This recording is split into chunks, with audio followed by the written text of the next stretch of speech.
Hello बच्चों, स्वागत है आप सभी का क्विक रिवीजन सीरीज के पार्ट 3 में। पिछले वीडियो में मैंने आपसे सेल वॉल और सेल मेम्ब्रेन के बारे में बात किया था, फिर ऑर्गेनाइजेशन ऑफ सेल के बारे में बात किया था। तो आपसे मैं इस वीडियो को शुरू करने से पहले क्वेश्चन पूछना चाहता हूं, बताओ कि क्या डेड सेल वाटर को एब्जॉर्ब कर सकता है?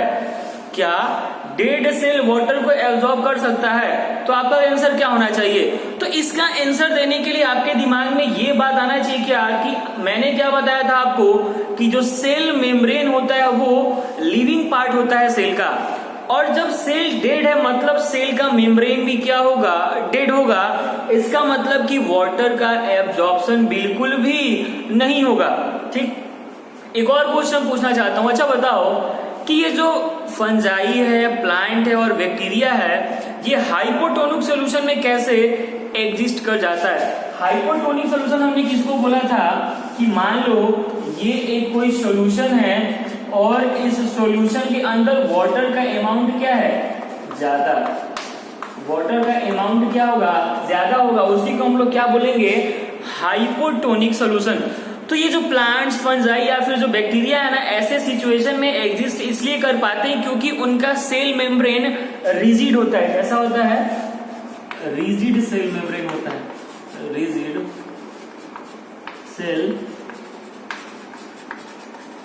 मेम्ब्रेन, उनका सेल मेम्ब्रेन कैसा होता है?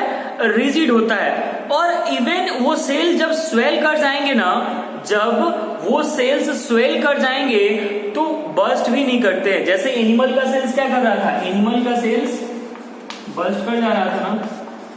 एनिमल सेल्स क्या कर जा रहे थे?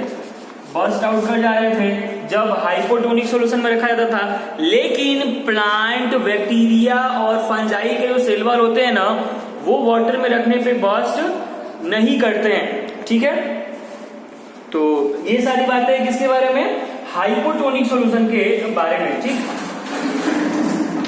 फिर आज हम लोग बात करने वाले हैं न्यूक्लियस के बारे में। किसके बारे में आज हम लोग बात करेंगे? न्यूक्लियस के बारे में बात करने वाले हैं। तो शुरू करते हैं। ये हमारा न्यूक्लियस क्या है यार? ये बहुत इंपॉर्टेंट है न्यूक्लियस, इसके बिना सेल अधूरा है। तो ये न्यूक्लियस क्या है? न्यूक्लियस बहुत ही जरूरी एक ऑर्गेनेल है जो कि सेल के अंदर प्रेजेंट होता है। इसके लिए एक वर्ड यूज करते हैं क्या कि nucleus is a prominent organelle. कैसा ऑर्गेनेल है? प्रोमिनेंट है। ये एक प्रोमिनेंट ऑर्गेनेल है जो कि सेल के अंदर क्या है? प्रेजेंट है। और ये कंट्रोलिंग सेंटर है सारी एक्टिविटीज का जो सेल के अंदर हो रहा है। क्या ये क्या है? कंट्रोलिंग। क्या है ये? कंट्रोलिंग सेंटर ऑफ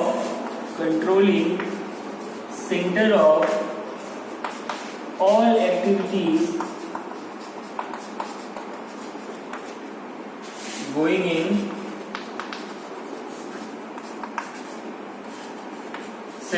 सेल के अंदर जितने भी एक्टिविटीज हैं जो चल रहे हैं उसका ये कंट्रोलिंग सेक्टर है। बात आती है कि न्यूक्लियस का स्ट्रक्चर कैसे होता है। न्यूक्लियस का स्ट्रक्चर कैसे होता है? ये जो हमारा न्यूक्लियस होता है ना, इसके चारों तरफ एक कवरिंग होता है। इसको हम लोग क्या बोलते हैं? Nuclear membrane. जैसे सेल के चारों तरफ एक कवरिंग था, इसको हम लोग क्या बोलते थे? Cell membrane. वैसे ही न्यूक्लियस के चारों तरफ एक मेम्ब्रेन होता है, उसको हम लोग क्या बोलते हैं? Nuclear membrane. क्या बोलते हैं?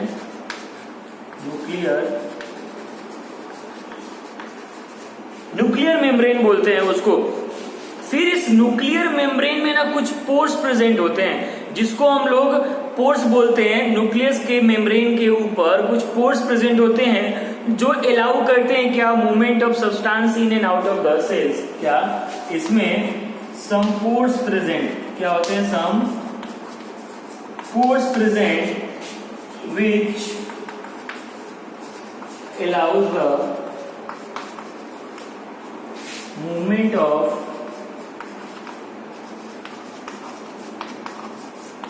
substance। क्या? movement of substance in and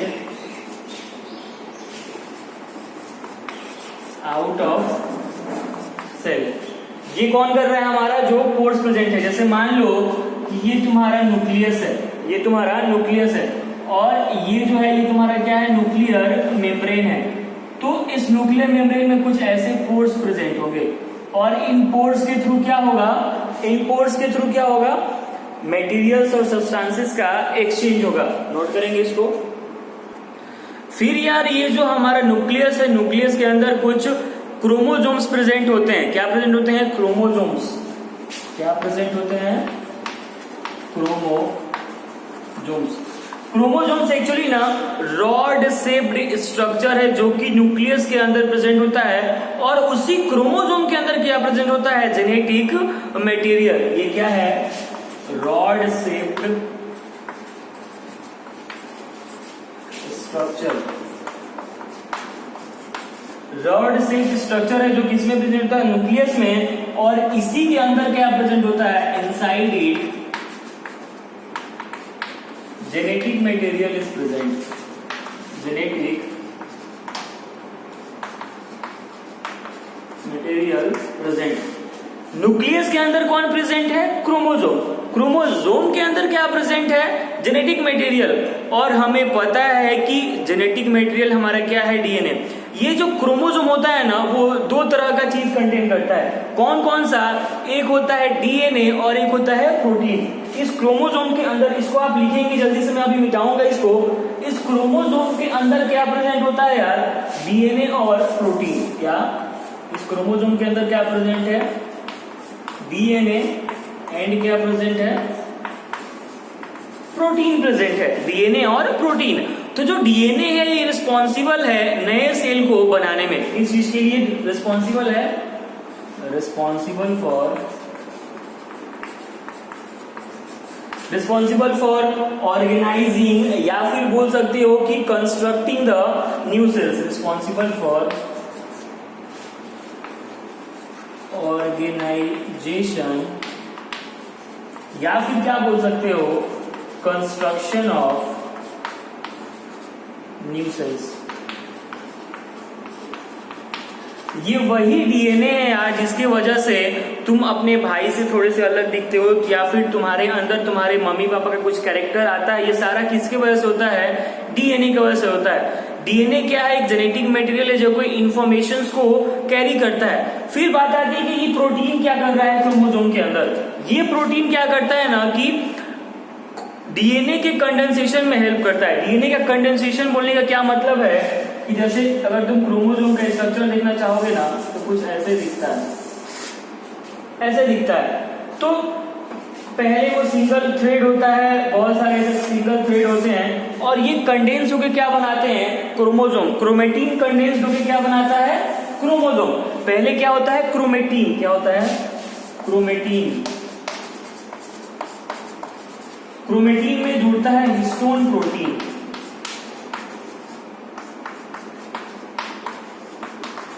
और फिर ये लोग क्या है ना कंडेंस्ड होके क्या बना देते हैं? एक क्रोमोसोम। कंडेंस होके क्या बना देते हैं? क्रोमोसोम बना देते हैं। तो ये जो प्रोटीन है ये किस चीज में हेल्प करता है? इसको आप लोग लिख लेंगे। ये जो प्रोटीन है ये हेल्प करता है किसमें? पैकेजिंग ऑफ डीएनए में। इसमें पैकेजिंग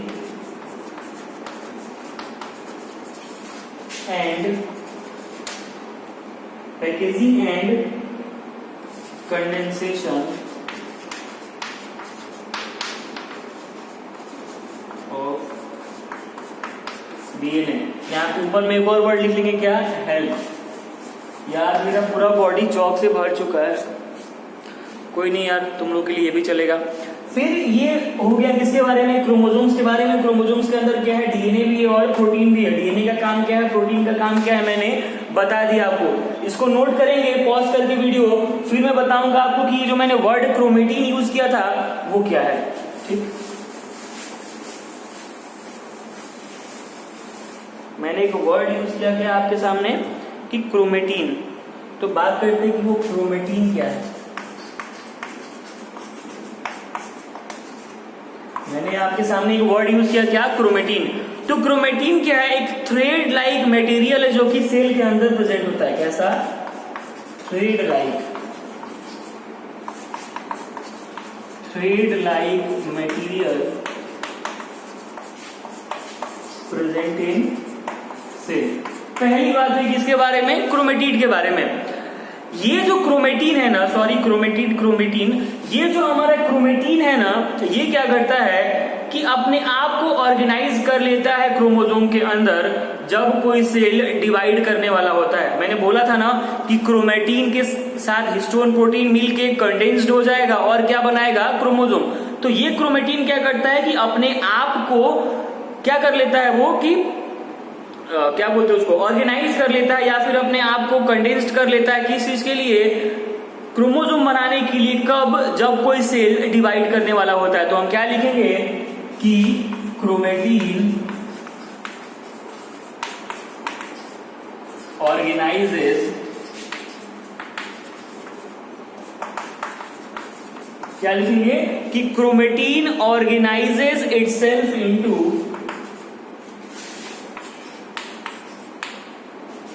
इनटू क्रोमोसोम्स। कब, जब कोई सेल डिवाइड करने वाला होता है। whenever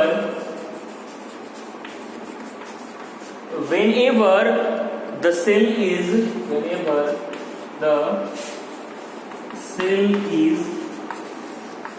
about to divide, जब भी कोई सेल डिवाइड करने वाला होता है। ठीक, तो ये बात किसके बारे में थी, क्रोमेटिन के बारे में थी।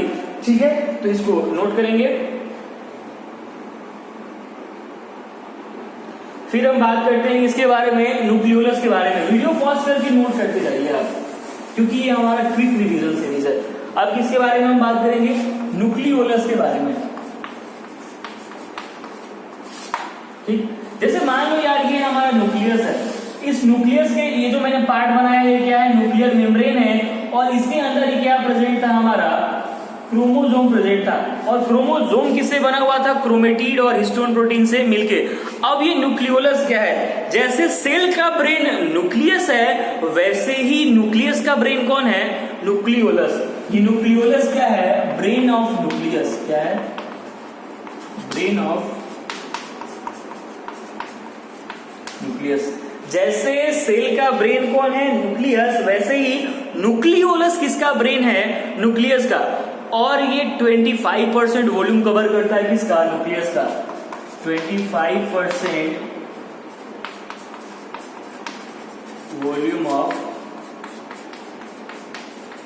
न्यूक्लियस कौन है, न्यूक्लियोलस है। इसके अंदर प्रोटीन्स भी होते हैं और आरएनए भी होते हैं। इसके अंदर क्या प्रेजेंट होते हैं, प्रोटीन्स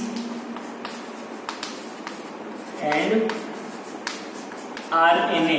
आरएनए का फुल फॉर्म क्या होता है, राइबोन्यूक्लिक एसिड। आरएनए का फुल फॉर्म क्या होता है, राइबोन्यूक्लिक एसिड। किसका फॉर्म हो गया, आरएनए का। और ये इसमें हेल्प करता है,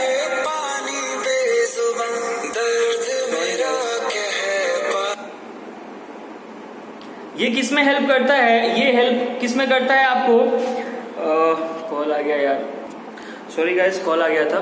तो ये जो हमारा न्यूक्लियोलस है, ये किसमें हेल्प करता है आपको, राइबोसोम के फॉर्मेशन में। और राइबोसोम किसमें हेल्प करता है, प्रोटीन के फॉर्मेशन में। तो क्या लिखेंगे हम इसके लिए, क्या लिखेंगे कि न्यूक्लियोलस के बारे में क्या लिखेंगे कि इट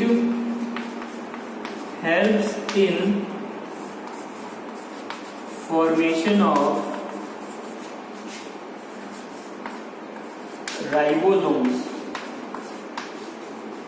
ठीक, न्यूक्लियोलस किस में हेल्प कर रहा है, राइबोसोम के फॉर्मेशन में। और राइबोसोम किस में हेल्प करता है, protein formation inside the cell. तो क्या लिखेंगे कि हेल्प किस में किया, ये formation of ribosomes, and which help in the formation of, which help in the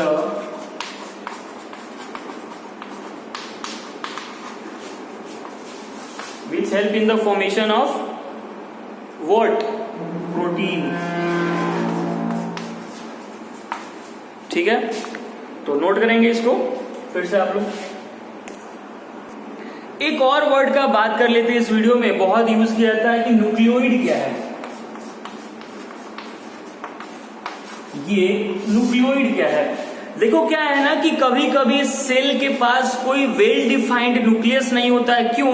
क्योंकि कभी कभी उसके पास न्यूक्लियर मेम्ब्रेन नहीं होता है। वो न्यूक्लियस जिसके पास न्यूक्लियर मेम्ब्रेन ना हो उसी को हम लोग क्या बोलते हैं? न्यूक्लियोइड बोलते हैं। क्या बोलते हैं? न्यूक्लियोइड बोलते हैं। क्या बोलेंगे? Nucleus.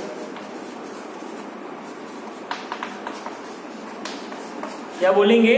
Nucleus without no definite boundary, no definite nuclear boundary बोल दो यार, नो डेफिनिट न्यूक्लियर बाउंड्री, उसी को हम क्या बोलेंगे? न्यूक्लियोइड। मैं फिर बोल रहा हूं कि कभी कभी सेल के पास कोई वेल डिफाइंड न्यूक्लियस नहीं होता है। उस न्यूक्लियस को वेल डिफाइंड न्यूक्लियस इसलिए नहीं बोलते क्योंकि उसके अंदर क्या एब्सेंट होता है? Nuclear membrane. और उसी न्यूक्लियस को हम लोग क्या बोलते हैं? न्यूक्लियोइड बोलते हैं। ठीक है, तो इसी के बेसिस पे डिफाइन करते हैं हम क्या? Prokaryotes and eukaryotes. इसी बेसिस पे हम क्या डिफाइन करते हैं? Prokaryotes and eukaryotes. वो ऑर्गेनिज्म जिनके पास वेल डिफाइंड सेल मेम्ब्रेन होता है उसको हम लोग क्या बोलते हैं? यूकैरियोट। और वो ऑर्गेनिज्म जिनके सेल्स के अब कोई डेफिनिट सेल मेम्ब्रेन नहीं होता है उसको हम लोग क्या बोलते हैं? प्रोकैरियोट। तो ऑर्गेनिज्म कितने तरह के हैं? एक है प्रोकैरियोट।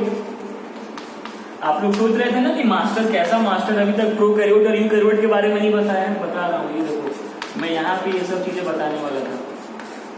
And eukaryote. तो प्रोकैरियोट हम किसको बोल रहे हैं? कि जिसके पास वेल डिफाइंड सेल मेम्ब्रेन नहीं। क्या बोलेंगे? कि organisms whose cells do not have cells do not have what? A definite cell membrane. Do not have a definite cell membrane, इसको क्या बोलेंगे? प्रोकैरियोट। और जिसके पास वेल डिफाइंड न्यूक्लियर मेम्ब्रेन होगा, वेल डिफाइंड क्या होगा? वेल डिफाइंड न्यूक्लियर मेम्ब्रेन होगा,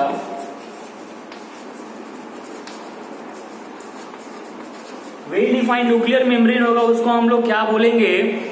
यूकैरियोट्स। तो डिफरेंस क्या है प्रोकैरियोट्स और यूकैरियोट्स के बारे में वो भी देख लो। वीडियो पॉज करके आप लोग लिखते जाना यार। प्रोकैरियोट्स और यूकैरियोट्स में डिफरेंस देखते हैं। मैं इधर लिखता हूं प्रोकैरियोट्स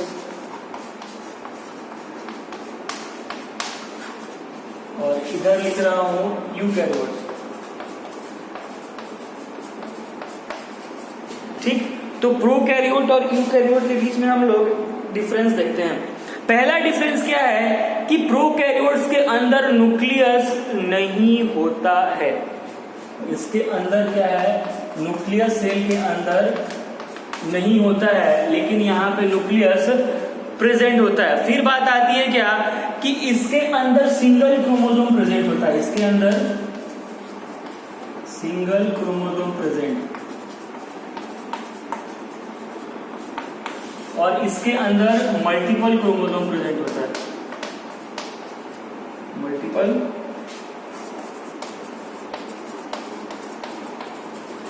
इसके अंदर मल्टीपल क्रोमोसोम प्रेजेंट होता है। फिर क्या है कि प्रोकैरियोट सेक्सुअल रिप्रोडक्शन शो नहीं करते हैं। ये कैसा शो करते हैं? एसेक्सुअल रिप्रोडक्शन शो करते हैं। कैसा? Asexual reproduction. लेकिन जो यूकैरियोट होता है वो sexual as well as asexual reproduction show करता है। क्या? Sexual as well as asexual। फिर नेक्स्ट डिफरेंस की आप बात करोगे तो क्या है कि ये जो प्रोकैरियोट्स होते हैं जनरली यूनिसेलुलर होते हैं। क्या? जनरली क्या होते हैं ये? यूनिसेलुलर। कैसे? यूनिसेलुलर। यूनिसेलुलर किसको बोला था हमने? जो एक सेल से बना हो। और यूकैरियोट्स जनरली क्या होते हैं? मल्टीसेलुलर। जनरली क्या होते हैं? जनरली क्या होते हैं? ये मल्टीसेलुलर होते हैं। और क्या कि प्रोकैरियोट्स के अंदर कोई भी मेम्ब्रेन बाउंड सेल ऑर्गेनेल नहीं होता है। क्या? No membrane bound cell organelle, लेकिन इसके अंदर मेम्ब्रेन बाउंड सेल ऑर्गेनेल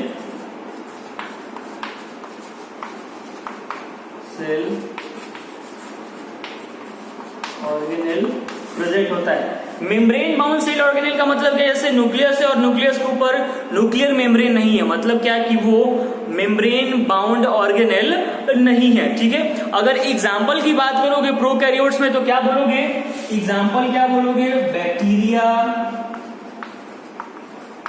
और क्या बोलोगे, ब्लू ग्रीन अलगी, क्या बोलोगे, BGA, ब्लू ग्रीन अलगी, जिसको हम लोग साइनोबैक्टीरिया भी बोलते हैं,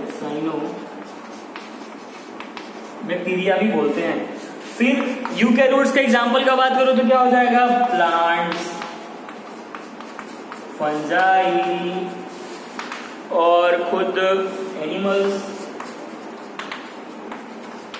तो ये डिफरेंस है किसके बीच में, प्रोकैरियोट्स और यूकैरियोट्स के बीच में। अगर आप क्लास 9th में हो तो आपको क्वेश्चन पूछा ही जाता है, या फिर आप 11th में हो तो बोर्ड एग्जाम में क्वेश्चन पूछा जाता है कि what is the difference between prokaryotes and eukaryotes, तो आप लोग इसको लिख सकते हो। ठीक है, तो आज के वीडियो में बस इतना ही, वीडियो ज्यादा लंबा हो जाएगा। मिलते हैं अगले वीडियो में, किसके साथ, साइटोप्लाज्म और भी सारे सेल ऑर्गेनेल्स के साथ में। तब तक के लिए stay safe, stay home, all the best. और कोई डाउट हो तो कमेंट सेक्शन में जरूर पूछे। वीडियो अच्छा लगा वीडियो को लाइक करें, चैनल को सब्सक्राइब नहीं किया है तो चैनल को सब्सक्राइब जरूर करें और शेयर भी करें। Okay, so all the best.